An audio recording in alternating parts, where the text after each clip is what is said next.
terima kasih. Halo, salam kenal semuanya. Saya Alan Aldana, seseorang penyiar, saya siaran di RRI Pro 1 Bandung. Kemudian juga aktivitas lainnya saya junior adalah MC, ngajar juga. Saya training di beberapa lembaga training di DJRI Public Speaking and Broadcasting School, kemudian juga di Persona Public Speaking. Ya. Kalau kita berbicara range jenjang karir ya. Jadi memang dulu karir saya itu di dunia siaran radio, kemudian juga di dunia MC, masuk ke dunia training gitu ya, kemudian juga masuk ke dunia content creator seperti itu. Jadi ada 4 karir sih memang yang saya sekarang jalani, dan terakhir sedang mencoba ke dunia menulis seperti itu. Jadi entah nggak tahu akhir atau awal Juli ini buku pertama saya terbit seperti itu. Oh, yang pernah diceritakan sama Johanna kan ya? Betul. Iya betul. Sekarang lagi tahap proses mengantri naik cetak. Iya. Seperti itu. Jadi memang awal pertama itu kurang lebih dari tahun 2009-2010 memulai masuk ke memasuki dunia karir di dunia broadcasting itu. Kebetulan memang di RRI itu dulu ada namanya DJ School. Jadi DJ School ini adalah dilatih untuk jadi penyiar DJ sebetulnya. Penyiar yang membawakan acara musik. Iya. Jadi kurang lebih dari tahun 2010 saya tuh belajar di RRI Bandung gitu ya, di dunia broadcasting.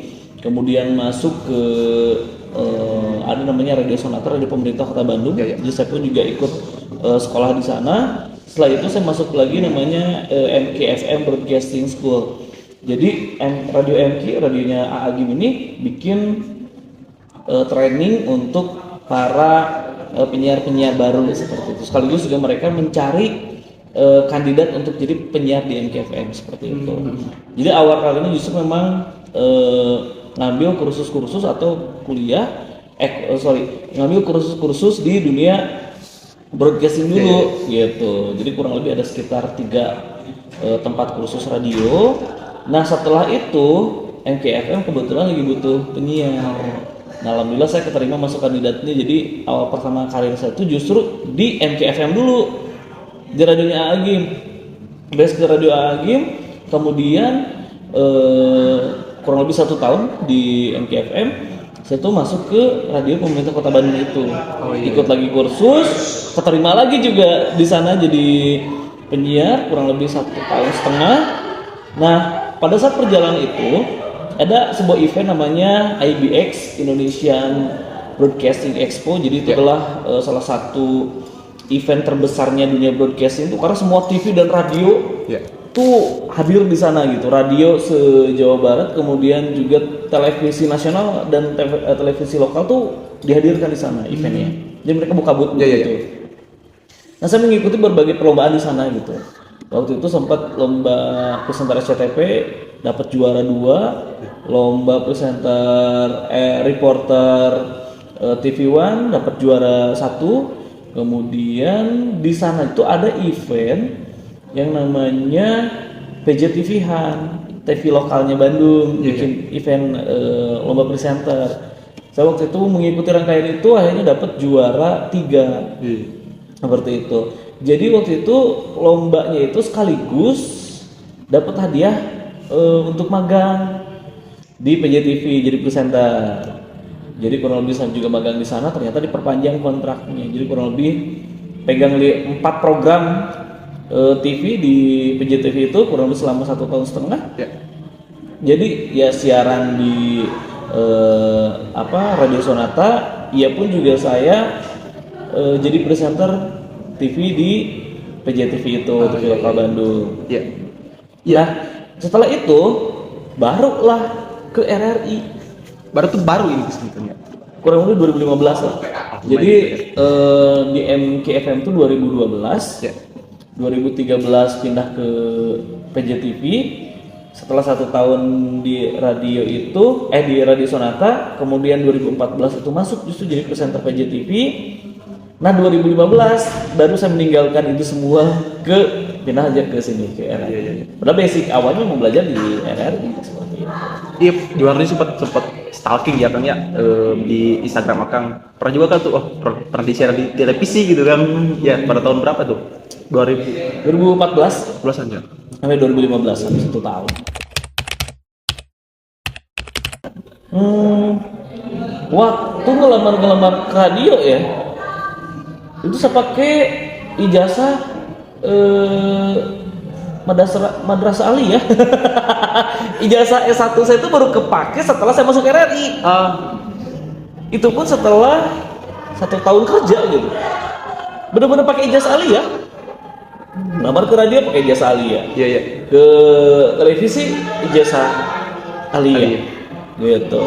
Jadi pada waktu itu saya mengandalkan ya skill saya gitu, belum mengandalkan ijazah. Ketika masuk RRI barulah secara administrasi kan perlu dibenahi ya, harus.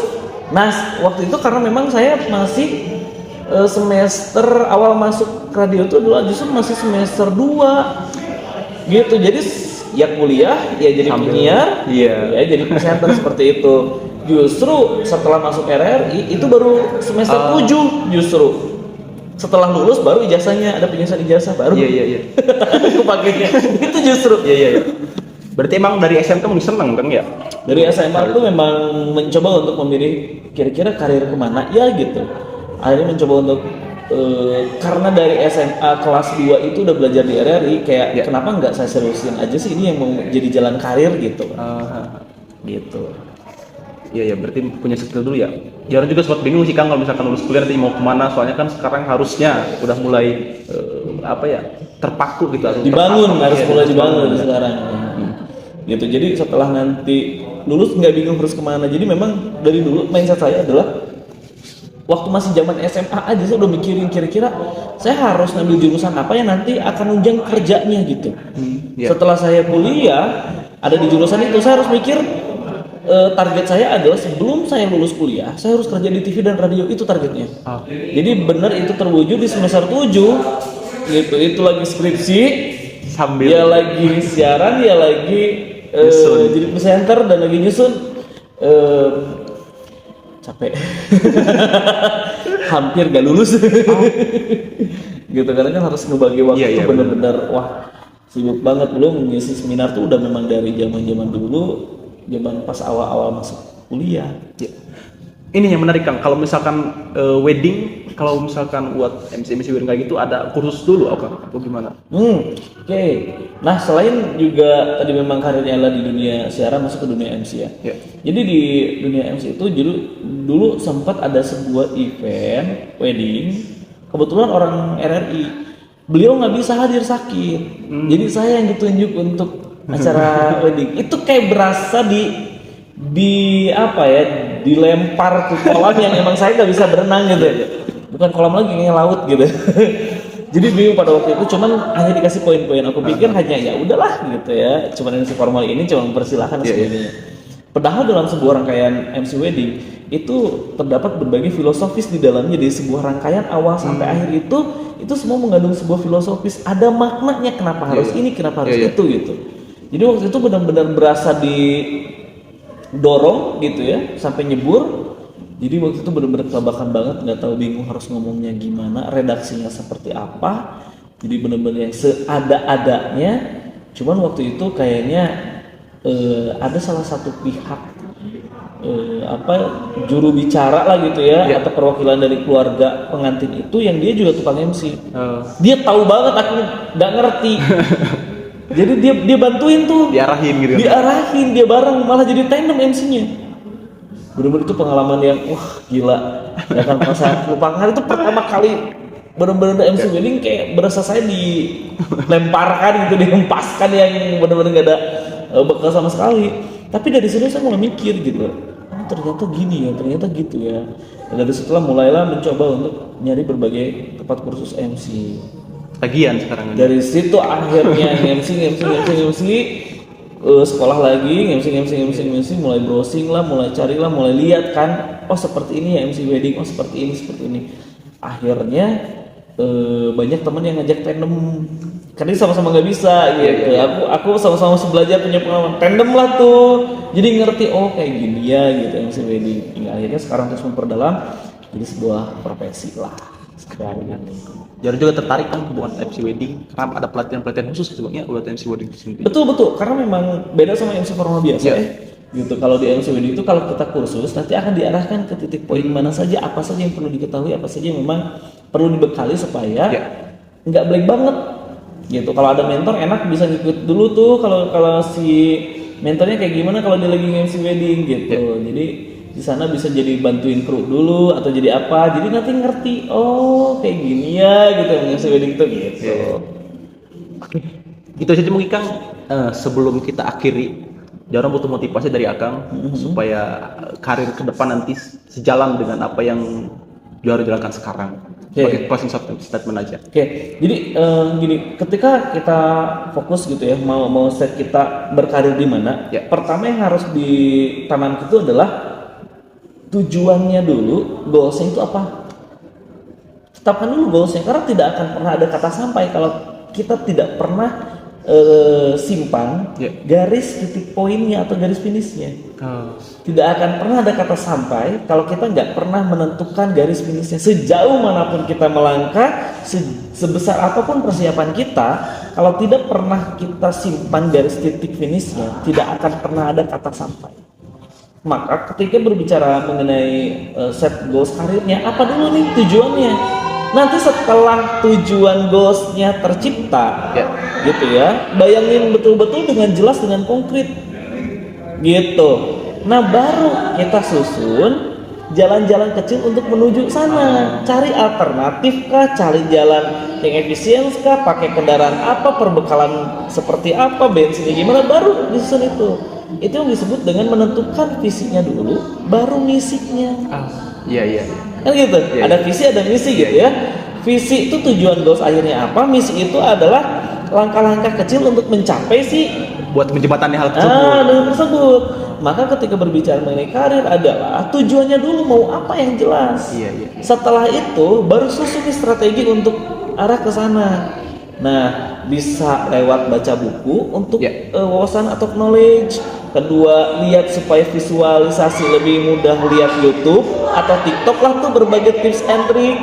Selanjutnya adalah kursus ini yang akan nanti katakanlah punya license lah gitu. Kalau misalkan punya motor atau mobil itu kita punya SIM-nya. Iya. Nah, di kursus inilah nanti teman-teman punya sertifikat gitu ya sebagai layak kalau misalkan sudah mengikuti berbagai rangkaian training gitu ya. Jadi rulesnya tahu, guidance-nya harus seperti apa, cara mobil seperti apa, safety-nya seperti apa, hingga nanti bisa lebih lancar menuju ke goals-nya tadi. Maka ketika berbicara mengenai karir, pertama adalah tentukan set goals yang ingin jadi apa. Kedua, barulah susun strategi ini, mulai banyak baca buku sebagai isi knowledge. Kedua adalah cari tempat kursus supaya lebih terampil gitu ya, itu untuk nambah skill. Tiga adalah butuhnya visualisasi atau referensi, lihat banyak konten video di TikTok maupun juga YouTube supaya dapat referensi. Kayak gininya MC wedding sekarang lagi rame nih, Torik dan Ali Masaid gitu ya. MC-nya kan Haris Nuzul tuh gitu, dan dia lihat banget live-nya tuh di situ ada. Itu bisa jadi referensi kan. MC lamaran kayak gini ya gitu. Jadi bisa berbagi referensi itu untuk asupan untuk nambah tadi variasi dalam skill memandu sebuah acara. Ketika goalsnya sudah tercapai nih, misalkan di satu sini, barulah kita akan tentukan set goals yang lain. Iya. Gitu. Jadi jangan terpatok hanya di situ. Karena yang saya sudah lakukan adalah jadi penyiar radio udah, kedua jadi MC udah sekarang tercapai, ini jadi trainer udah sekarang tercapai, ini jadi penulis minimal basic satu buku dulu nih gitu ya, nulis gitu ada. Nah, saya cobain step-step itu gitu loh. Mungkin orang lain milih satu profesi, kalau kita bisa pilihan banyak, kenapa harus milih satu?